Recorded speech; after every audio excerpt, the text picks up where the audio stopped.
Hello guys, welcome back to my channel. I hope you're ready to be uncomfortable because it's me and that's all I do.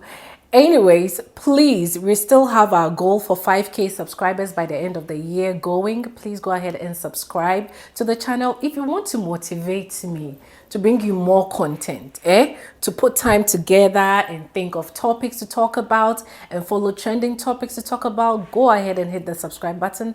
That's how you can support me.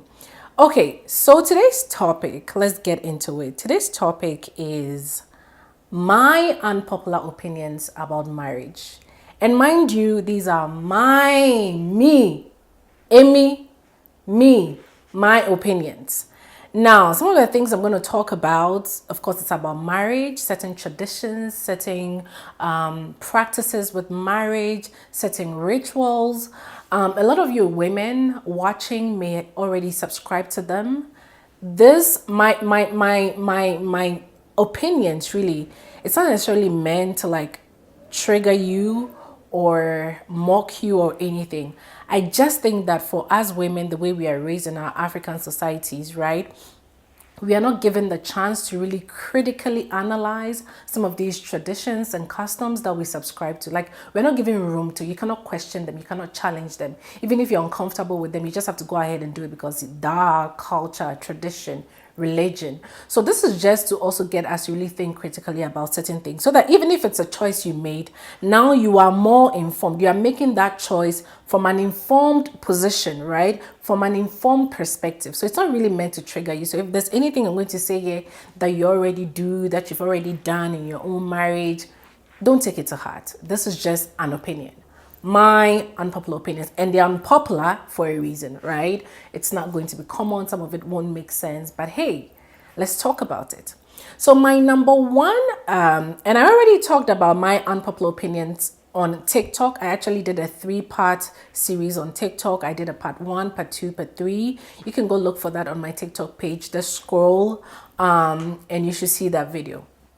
Anyway, so my first and unpopular opinion about marriage, wedding, whatever is, are we ready for it?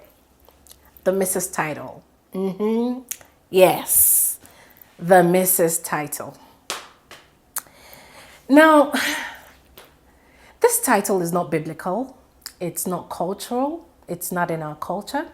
This title is an early European Victorian era culture or custom, and it's coming from a society, that society at the time, because we were colonized, right? Those of us in Nigeria, Ghana, in certain parts of Africa, we were colonized, and they came with a lot of things when we were colonized, and part of it was this culture where women had to take a man's name and then adopt this Mrs. title.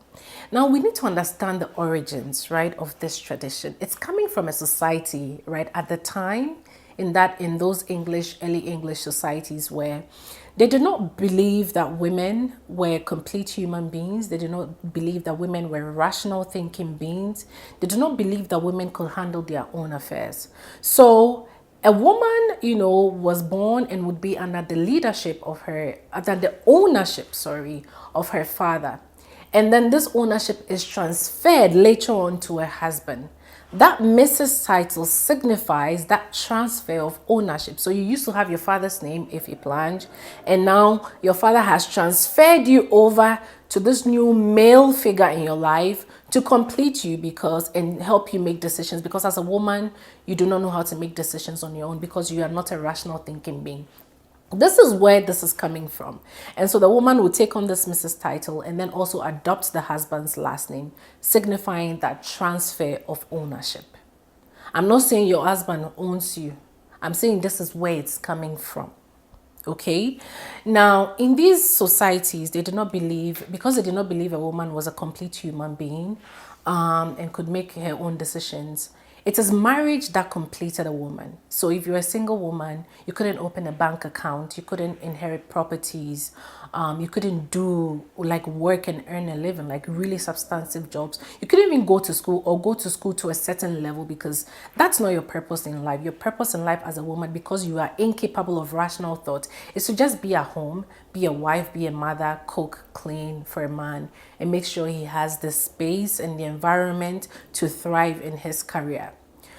It's coming from this society. It's emerging from this society, and it's come with some of its remnants. And that's why, till this date, there's this thing attached to that Mrs. title where it's almost like a status symbol for a lot of women, right? I can bet you a lot of women are not even so happy that, oh, they found the love of their life, they found somebody to share their life with. They're just happy they are also now considered somebody in society. And if you're a single woman and you've been a single woman for a long time, like those of us who are single in our 30s, you can tell how society treats, single women versus how it treats married women.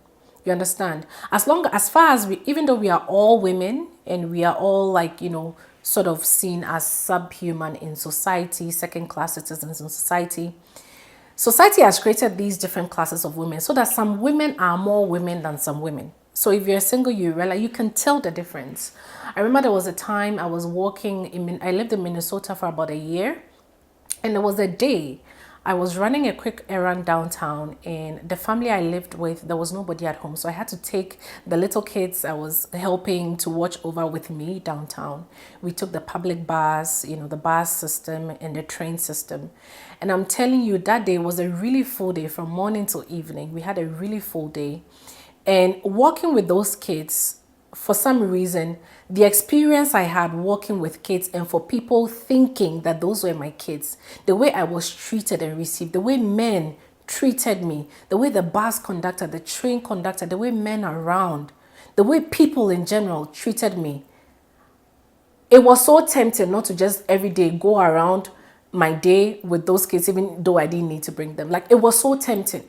Because I could just tell the difference for somebody who has been single or, not all my life, but practically most of my life, and walking around as a single woman. Obviously, there's no ring on your finger, so people know that you are single. The way people treat you versus how they treated me when they thought those were my kids, very big difference. So for a lot of women, the Mrs. title is like a status symbol, right? And it came with those remnants from those societies that marriage became that thing that made a woman complete, a woman whole. And this is why to this day, a woman can be anything. You look at our female celebrities, they can achieve so much, and you still find people, degenerates, in the comment section. People who cannot afford 3 square meals. Where's your husband? Go and marry. Aren't you too old? Go and marry. Or when are you marrying? Right? It's become a status symbol for a lot of women. And a lot of women are actually busy chasing the symbol, the status symbol, and not actually, the value of companionship that is supposed to come from marriage. So that's my first unpopular opinion, is that the Mrs. title for me is dehumanizing. Yes, it is dehumanizing because I do not understand why I wake up, I have my life, have my identity, and the fact that I am married to somebody means I have to change my name. Imagine me going through an entire master's degree, PhD, earn a doctorate. Then when I get married today, I'm going to slap somebody's father's name, somebody else's father's name. Not my own father. My own father who has contributed to my education, supported me, been like my dad that bore me and took care of me. I just have to remove his name and then slap on somebody's father's name. I have never understood this custom. I'm like, why? We cannot just marry. I must change my name. And the thing I hate about it too is the way it automatically falls on the woman to be the one to change her name. And I know people have very valid reasons, seemingly valid reasons in this day and age why they continue to participate in this tradition. But I want us to understand that it's coming from a culture that was necessary because for a woman to be respected in society, for her to be considered as, complete, she needed marriage to be able to open a bank account, to be able to do certain things in life, to be able to enter into certain spaces. She needed this. So that status and that name change was important and significant, and they made it significant for women. But in this day and age, and let me not even forget another point, in these cultures, because a woman's only purpose in life was to be a wife and a mother, they married off girls very young. And in a lot of cultures, women were married off very, very young. In our own African cultures, by the time you get your second period, you should have already been shipped off into marriage. And I got my period at 12. My first period came at age 12. So you can imagine that's how young people were getting married. And the minute you have your period, that means you are ripe for marriage, because therefore now you can procreate and give birth. It's not even about your age, your maturity, nothing. right? So because in these cultures too, a woman's main purpose was considered, marriage, to be a wife, to be a mother. Women were married off very, very young. So then it made sense that they signified that symbol, that that transfer of ownership. Because in as much as the society in general didn't respect women, you are also young. You're basically a child, right? And so it became necessary. So I want us to pay attention to these antecedents, right? That comes with the Mrs. title and how it originated, okay? Now, the thing about this whole name change thing for me, number one, is how it automatically falls on the women. In this day and age where women are themselves, they achieve so much. They're not just limited to the kitchen and to the home and to domestic affairs. Women are doing amazing things. We're going to school for as far as we can get, right? We are attaining very, very huge heights. Today, we compete with men in the boardroom, in the classroom, in the boardroom. In my primary and JHS, the junior high school I attended in Ghana, my batch in my class, from the first position to about 15th position were all girls. Before men, the boys will start popping up like from 15th position going. So for me, I am in this day and age where we have proven that women is the same brain that is in men that is in women. That we are capable of achieving things. We are capable of being, of reading, of learning, of inventing, of creating, of leadership.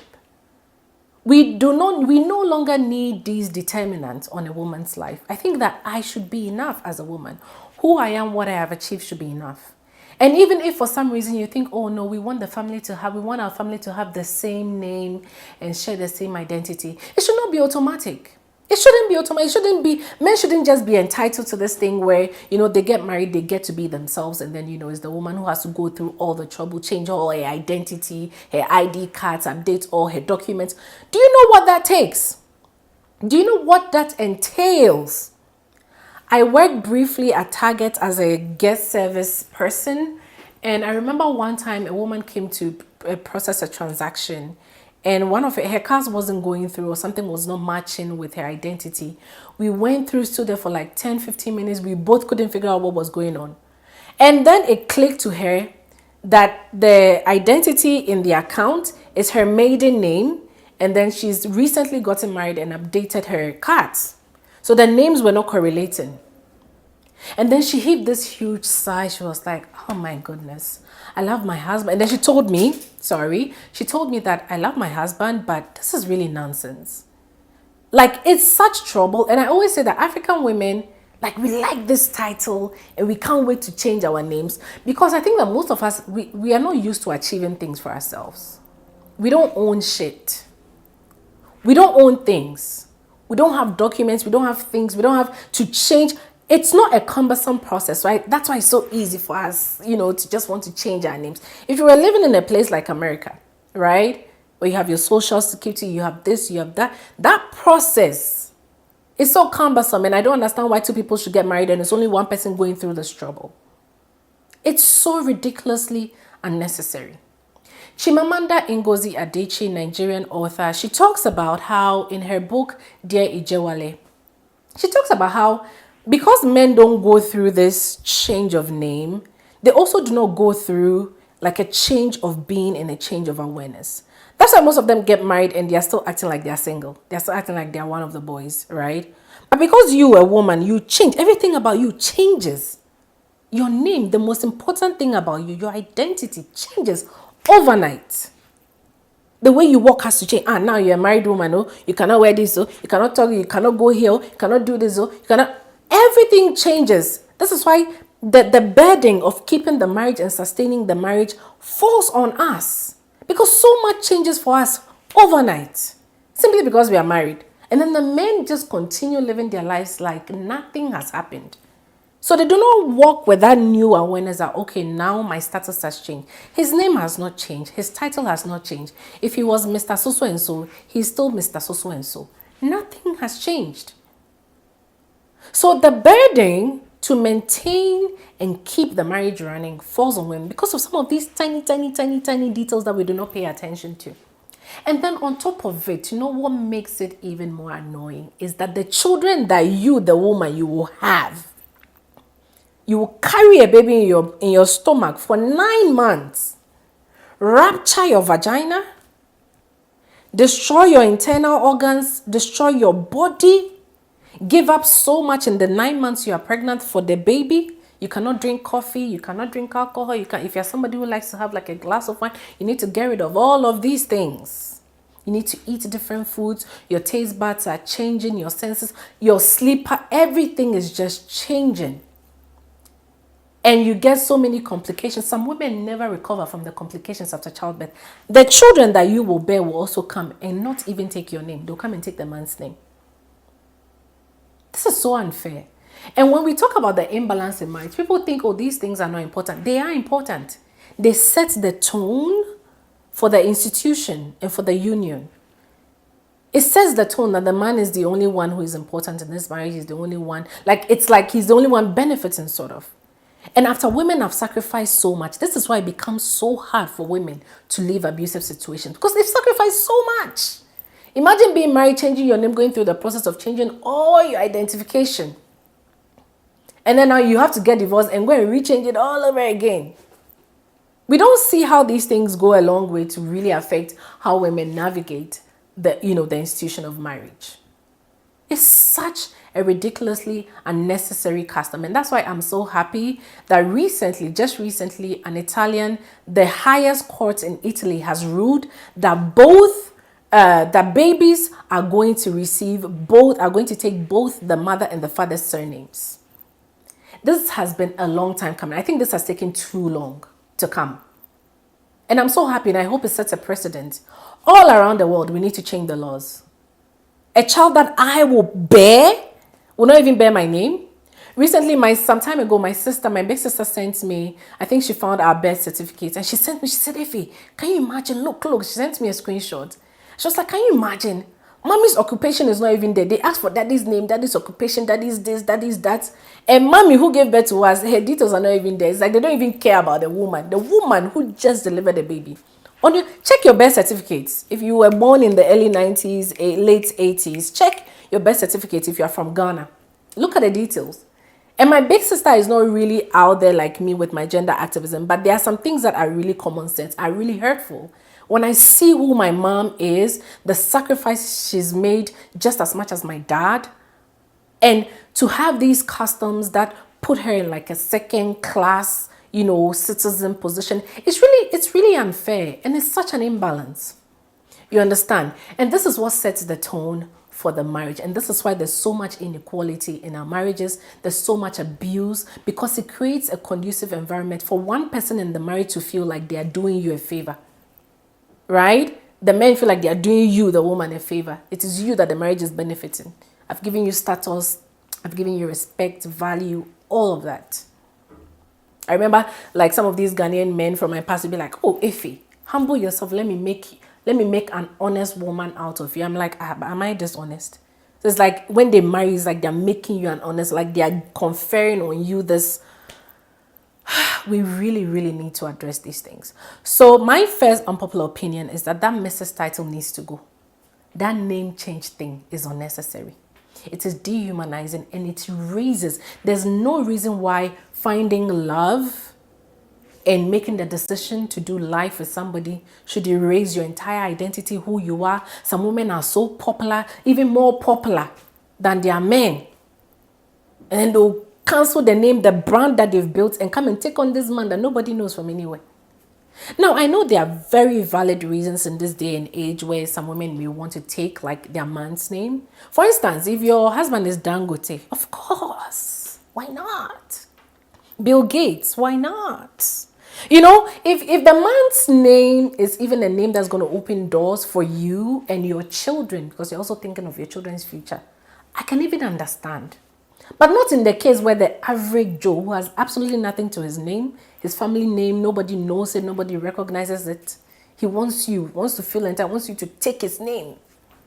If it was nothing, because some men like to argue that, oh, it's nothing, it's just if it's nothing, then men should take women's name. Why don't you take a woman's name? Why don't you let the children she gives birth to take in? If it's nothing, if it symbolizes nothing and it's not a big deal, take a woman's name. So even with this Italian law that is suggesting, that is demanding that babies take, both the mother and the father's name. Me, I think we should pause for the next 100 years. Men should be taking women's name, and then the children that we bear should take our name for 100 years, just to balance the equation. Then after those 100 years, we can reset the time, and then now children can take both parents' names. I want men to feel how it is. Some of these things that women are subjected to when we are forced to sort of accept. Okay, so my second unpopular opinion, this one has got to do with like a tradition or a ritual, a custom. I can't even determine what it is, but it has to do with the wedding ceremony, the white wedding ceremony. And this thing where the bride is walked down the aisle. I don't understand it. So how I talk about, these wedding and marriage traditions are coming from like early Victorian, English era in early Britain societies.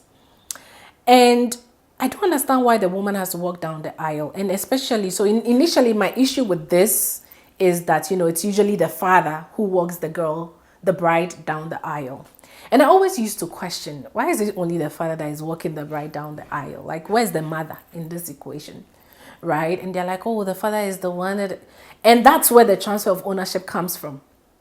She bears his name, he owns her, he's now transferring her to this other man. Where's the mom? Sometimes our mothers are even more present, right, than, these fathers. They're more present or contributed just as much as these men to the development of the bride. And then you see, is the only on the biggest day of the bride is the father who only gets the highlights, walking her down the aisle and taking the spotlight with the bride. I've never understood it. So in recent times, I became very happy when I saw some girls, some brides making their mothers walk them down the aisle, or both parents. It was so bad that in situations where even the father was like a deadbeat dad or the father was absent, they still have to have like a male figure, like an uncle or somebody has to come in and walk. Like the mother is not enough. The mom is not fit to give her permission and give her consent and transfer this woman, this bride, to the husband. So I became very happy when I've seen a few brides, have their mothers walk side by side, their mom on one hand, the father on one hand, and walk the bride to the aisle. But even that, I went back to the thinking board. I'm like, even that, it's not okay. It's still not okay. Because why is the man not being walked down the aisle? Why is he already there just waiting? Right? And it is you that has to walk, and then we have to ask who is giving this bride away, like that transfer. And I can understand in the past these brides were young girls, right? So they had to symbolize that consent of a parent. But these days we are both adults, consenting adults. We are both in our 30s, late 20s, whatever. We are both adults. We've achieved so much. We are individual persons, and we are making this decision on our own. No, but then we do not have to ask consent of anybody. So it's either the bride is being walked down the aisle by her parents, and the man is also being walked down the aisle by his parents, and we are asking who is giving this man away, who gives consent for this man to be given away. If we are doing it, then it signifies that transfer of ownership. But you cannot have a man standing there being a man, being himself, being seen as somebody taking a decision on his own, for his own benefit, and then the girl is still like, the bride is still infantilized, that we need to ask permission from the father or the mother. Transfer ownership. This is where it comes in. So after I went back to the thinking board, I'm like, what I think would be ideal? These are two consenting adults, and they're making this decision together. They seek to benefit from it equally. It's not benefiting one person over the other. It's not favoring one person over the other. Somebody is not doing somebody a favor. Either the man walks on his own down there, and the bride comes and walks on her own to signify that equal decision-making process, or the bride and the groom meet each other at the entrance of the auditorium and they both walk together to signify, that equal consent as adults taking this bold step and decision. These may look like very trivial things, but they go a long way to shape the dynamics in the institution. They go a long way to shape the mentality of a lot of these men. Not every man thinks, oh, because you did this, you are beneath me. But for the average man, these are things that help to signify that, oh, I own you now, right? I own you now. So that's my second point. So my third unpopular opinion, this has got to do with the traditional marriage. So the walking down the aisle is for the white wedding, and then the bride price, which is for our traditional marriages. In a lot of African and indigenous societies, there's a concept of the bride price, which is a token, whether in cash or in some kind of value, material value, that is exchanged for the bride. The name is literally bride price. But in this day and age, people want to argue, play dumb and play smart and say, oh, it doesn't mean you've been bought. Yes, it's bride price, but it doesn't mean we've bought you and we've purchased you. It doesn't mean you're a commodity. It's just a symbol, you know. And I'm like, it should not exist. I do not believe the bride price is relevant in this day and age. And then some women will argue, oh no, it is to show appreciation to the mothers, to the bride's family for all the, you know, the energy and the effort they've put into raising, you know, the girl. And I said, but the man too, did his parents and his family not raise him? Did they not sacrifice to raise him? If that's the case, then there should be an exchange of price. You know, I'm showing appreciation to my man's family, and the man is also showing appreciation to my family. There should be an exchange. It shouldn't be just one person buying you. And then we wonder why these men think because they've paid your bride price, they've married you, they can do everything they want to. They can beat you, they can order you around, they can control your life. We wonder where it's coming from. We want to play dumb. It says bride price. You have been bought, you have been purchased, you're a commodity. You exist to serve him. It's creating and adding to the imbalance. You see, we want to believe that, oh, these men are wise, they're educated, they do not think they've bought me just because they paid a bride price. You'll be surprised. A lot of men subconsciously see you as something that exists for their benefit. I was working in the salon one time, and one of the braiders, we were watching there was a Nollywood movie streaming online. And in the scene, there was a scene where a guy slaps his girlfriend, gives her a very big, dirty slap. And then everybody's like, you know, we all gasped. And then one of the braiders goes, she's a Nigerian, she goes, but why would you allow a man who has not paid your bride price to even slap you? And I said, wait, does it make it okay if he's paid bride price? Does the bride price make a slap okay? She's like, oh, no, that's not what I mean. But a man who is not even your husband yet should not have. I said, no. This statement you are making, it sounds like you are excusing it and you are justifying the slap, right? When a bride price has been paid or when you're officially a wife to a man. We do not say bride price means you own a woman, but a lot of men have this mentality, that when they pay that bride price, you are for them. And there's a lot of Nollywood movies I've watched where a man, you hear some of these male characters say, a woman that I married with my own money. Now she wants to tell me this, she wants to do this. A woman that I married with my money. It's like when you hear them talk, it's like, no. This concept, this bride price thing is problematic. It gives a lot of these men the idea that they own these women, that they can control your life, that they have bought you. And I hear for some families, it's not even just the man who has bought you. It's like you belong to his entire family. You understand? And it's so problematic. I think that people really want to ignore, you know, the impact of some of these customs. But they are there. In this day and age, they do not belong. They may have made sense, right? Some decades back, some centuries back. They no longer make sense in our current and modern dispensation. You're not doing any woman a favor when you marry her. She's not useless without you. In fact, there was one guy at some point who liked me and was talking about marriage. And I remember we hung out with a couple friends someday, and there was a heated conversation. And I remember this guy passed a comment, and it was one of the comments he passed that did not even make me give this boy face. He passed a comment that, you're a woman, but if you don't get married now, how can you walk around with your chest out? And I'm like, he passed a comment around this idea that, if you don't give in to a man and you don't marry by a certain stage as a woman, you're almost like useless. It triggered me so much. We think these men are intelligent. We think they are educated, so they don't have backward mentalities. Most of them do, because of the way we socialize boys and condition boys. Most of them still do, despite all the education they have. They still think if they marry you as a woman, you are beneath them. You have to do this, you have to do that. And concepts like the bride price shape it. Let me tell you one thing that really exposed the scam of the bride price, because people like to pretend that it doesn't have impact, but it does.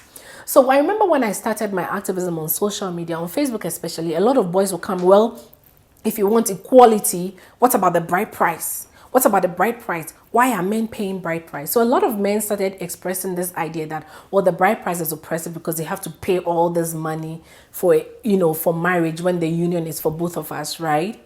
And I shocked one guy and I told him, I don't believe in the concept of bride price. In fact, I have warned my parents, if I get married and I find out that they accepted something behind me, I'll repay that thing when I find out. I've told them nobody should collect anything in the name of bride price on my behalf. I found somebody I love. You people are just serving as witnesses. This is the man I want to marry. You people are bearing me witness. We have pledged to be together and to remain faithful to it. You are serving as witnesses. I do not want any nonsense bride price. I've warned my parents. My mom thinks I'm joking. I said, if I hear, and if I find out that both families have exchanged something on my behalf. So when I told this guy that I don't believe in the bride price, so he should rest assured, I don't believe in the bride price. I don't believe it should exist. And then he froze. It's like, well, it's custom. You can't change it. Imagine one guy who was complaining about the bride price. All of a sudden, it's like, you can't change it. It's tradition. So is it oppressive for men or is it not? You see, men don't like it. They have to sacrifice so much, work hard and pay this bride price. But they will not fight for it to be abolished, because without that concept of a bride price, they cannot control you, the woman. They cannot lay claim to your life. So even though it's oppressive, most of them don't like it. They have to sacrifice so much. They have to work hard for years and come up with all this money and all these demands from the bride's family. They will not fight for the bride price to be abolished, because without it, if it does not exist, then how can I say I'm your head? How can I say I own you? How can I control you? How can I order you about? They know it. These men are aware. That's why with all the power they have in society, they have not made that custom change. It's oppressive. They have to sacrifice so much. They have to save so much for weddings to meet the demands of the girl's family. But they will not fight for it to be abolished, because without it, they also do not know how to establish their dominance, right, in the union. Because a lot of these men in our society, they cannot think of a marriage where both of us are like, we are equal. No, the woman is beneath me. They have to and there are things that have to happen for that image, right? And for it to cement and enable that environment where the man is like here and the woman is like there. This head and neck nonsense. Concepts like the bride price enable it. And that's why there's so much imbalance. Women feel the weight of the marriage. They have to sustain it. They have to maintain it. Concepts like the bride price, I don't believe in it. I think it should be abolished. It has no place in 21st century. When two people are getting married, I want to believe they are two consenting adults and they are both ready to put in 110% from each side. Not one person putting in 70%, one person putting in 30%. And you can do all of these things and make all of these changes and be deliberate about some of these things, about how you be deliberate about some of these customs and not following them. You can do all of these things. It does not necessarily mean, if you change these things, your marriage is going to be successful or you're going to have a fun, fulfilling, long-lasting marriage. No, it does not mean that, if you don't accept bride price or you do not take the Mrs. title and you maintain your identity, your individuality, and your name, and all of these things are spoken about, right? Even if you are so deliberate about these things, it does not mean your marriage will last. But it's a step in the right direction to change a lot of the problematic mindsets that both men and women enter into marriage with, because that is what creates enabling environments for domestic violence. And for one person to feel more, to sacrifice and compromise more, right? It's almost like women overcompensate in these unions because of some of these customs that we follow. Let me know what your comments are. Let me know what your thoughts are. Are there any other unpopular opinions about marriage that I haven't touched that speak to some of these gender imbalances and gender inequality in our unions? What are some personal experiences you've had? How have you navigated it? I want to know your comments so I can create content based on some of your comments. Anyways, please be sure to like, share, and subscribe. We want to hit 5,000 subscribers by the end of the year. And I am counting on you guys to make that happen. I think we can do this. If you want more content and you want to see more content and you want to motivate me to put out more content, subscribe. Okay, bye. I'll catch you on the next episode.